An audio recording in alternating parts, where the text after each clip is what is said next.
When we become afraid of death, of injury and imprisonment, we become controllable and so valuable in a way that no other resource could ever be.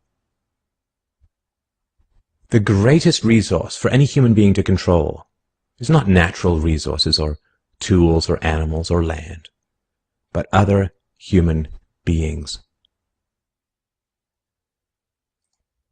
You can frighten an animal because animals are afraid of pain in the moment, but you cannot frighten an animal with a loss of liberty, with torture or imprisonment in the future, because animals have very little sense of tomorrow.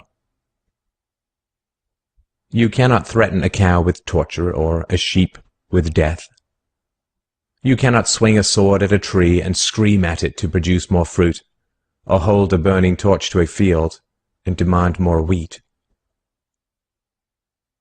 You cannot get more eggs by threatening a hen, but you can get a man to give you his eggs by threatening him. This human farming has been the most profitable and destructive occupation throughout history, and it is now reaching its destructive climax. Human society cannot be rationally understood until it is seen for what it is: a series of farms where human farmers own human livestock. Some people get confused because governments provide healthcare and water and education and roads, and thus imagine that there is some benevolence at work. Nothing could be further from the reality. Farmers provide healthcare and irrigation and training to their livestock. Some people get confused because we are allowed certain liberties and thus imagine that our governments protect our freedoms. But farmers plant their crops a certain distance apart to increase their yields, and will allow certain animals larger stalls or fields if it means they will produce more meat and milk. In your country, your tax farm, your farmer grants you certain freedoms, not because he cares about your liberties, but because he wants to increase his profits. Are you beginning to see the nature of the cage you were born into? There have been 4 major phases of human farming. The first phase in ancient Egypt was direct and brutal human compulsion. Human bodies were controlled, but the creative productivity of the human mind remained beyond the reach of the whip and the brand and the shackles. Slaves remained woefully underproductive and required enormous resources to control. The second phase was the Roman model, wherein slaves were granted some capacity for freedom, ingenuity, and creativity, which raised their productivity.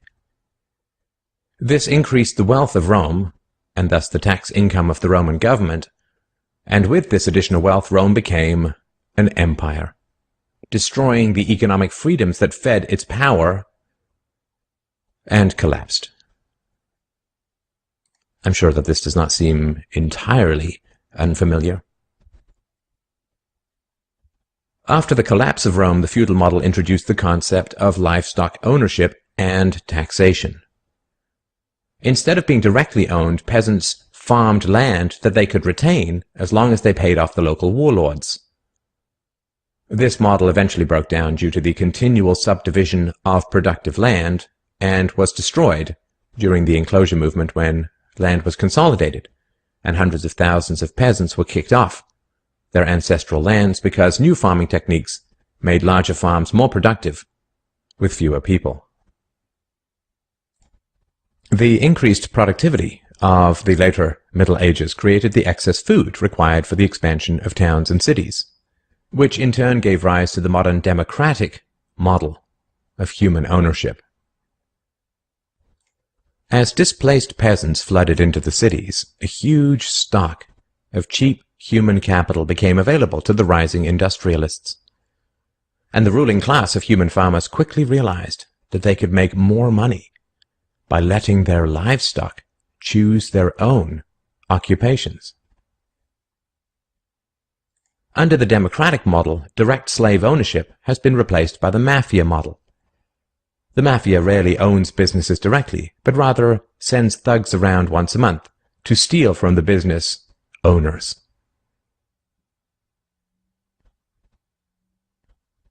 You are now allowed to choose your own occupation, which raises your productivity, and thus the taxes you can pay to your masters.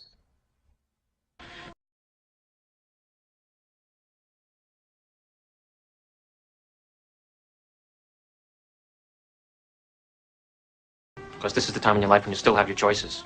And it goes by so fast. When you're a teenager, you think you can do anything, and you do. Your 20s are a blur. 30s, you raise your family, you make a little money, and you think to yourself, what happened to my 20s? 40s, you grow a little pot belly, you grow another chin. The music starts to get too loud. One of your old girlfriends from high school becomes a grandmother. 50s, you have a minor surgery. You'll call it a procedure, but it's a surgery. 60s, you'll have a major surgery. The music is still loud, but it doesn't matter because you can't hear it anyway. 70s, you and the wife retire to Fort Lauderdale. Start eating dinner at 2 o'clock in the afternoon. You have lunch around 10, breakfast the night before. Spend most of your time wandering around malls looking for the ultimate soft yogurt and muttering, how come the kids don't call? How come the kids don't call? The 80s, you'll have a major stroke. You end up battling with some Jamaican nurse who your wife can't stand, but who you call mama. Any questions? Your few freedoms are preserved because they are profitable to your owners. The great challenge of the democratic model is that increases in wealth and freedom threaten the farmers. The ruling classes initially profit from a relatively free market in capital and labor, but as their livestock become more used to their freedoms and growing wealth, they begin to question why they need rulers at all. Ah, well, nobody ever said that human farming was easy. Keeping the taxed livestock securely in the compounds of the ruling classes is a three-phase process. The first is to indoctrinate the young through government, quote, education. As the wealth of democratic countries grew, government schools were universally inflicted in order to control the thoughts and souls of the livestock. The second phase is to turn citizens against each other through the creation of dependent livestock. It is very difficult to rule human beings directly through force, and where it can be achieved, it remains cripplingly underproductive, as can be seen in North Korea. Human beings do not breed well or produce efficiently in direct captivity. But if human beings believe that they are free, then they will produce much more for their farmers. The best way to maintain this illusion of freedom is to put some of the livestock on the payroll of the farmer. Those cows that become dependent on the existing hierarchy will then attack any other cows who point out the violence, hypocrisy, and immorality of human ownership. Officers positioned Grant face first on the floor with one officer near his head, a second near his back, and a third officer standing nearby. There appeared to be a brief struggle. Then, a 2-year veteran BART officer stands, draws his weapon, and fires.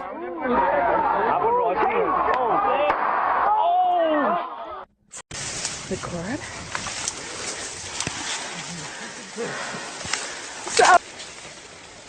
Hey, you don't have to do that. I'm filming you. Yeah, you film I'm me. filming you guys sitting on top of him, hitting him. Stop resisting! I'm not even Stop resisting! Put your hands behind your Put your back! hands behind your back! Private property. You do not have a police order. You do not have a court order.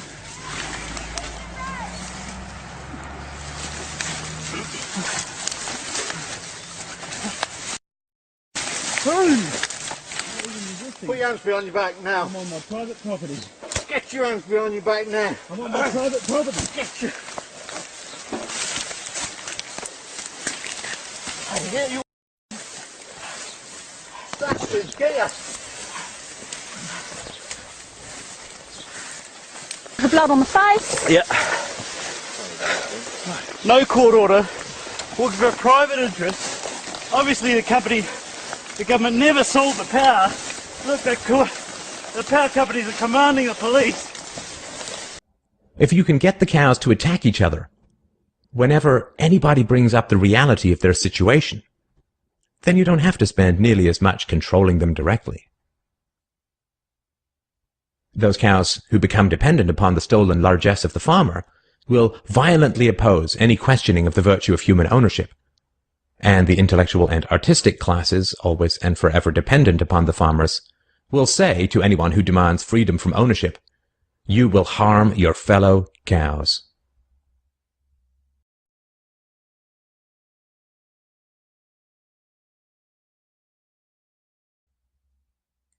The livestock are thus kept enclosed by shifting the moral responsibility for the destructiveness of the violent system to those who demand real freedom. The third phase is to invent continual external threats so that the frightened livestock cling to the protection of the farmers. This system of human farming is now nearing its end. The terrible tragedies of modern Western economic systems has occurred not in spite of, but because of past economic freedoms. The massive increases in Western wealth throughout the 19th century resulted from economic freedoms. And it was this very increase in wealth that fed the size and power of the state. Whenever the livestock become exponentially more productive, you get a corresponding increase in the number of farmers and their dependents. The growth of the state is always proportional to the preceding economic freedoms. Economic freedoms create wealth, and the wealth attracts more thieves and political parasites, whose greed then destroys the economic freedoms. In other words, freedom metastasizes the cancer of the state. The government that starts off the smallest will always end up the largest. This is why there can be no viable and sustainable alternative to a truly free and peaceful society. A society without political rulers, without human ownership, without the violence of taxation and statism. To be truly free is both very easy and very hard. We avoid the horror of our enslavement because it is so painful to see it directly. We dance around the endless violence of our dying system because we fear the attacks of our fellow livestock. But we can only be kept in the cages we refuse to see. Wake up.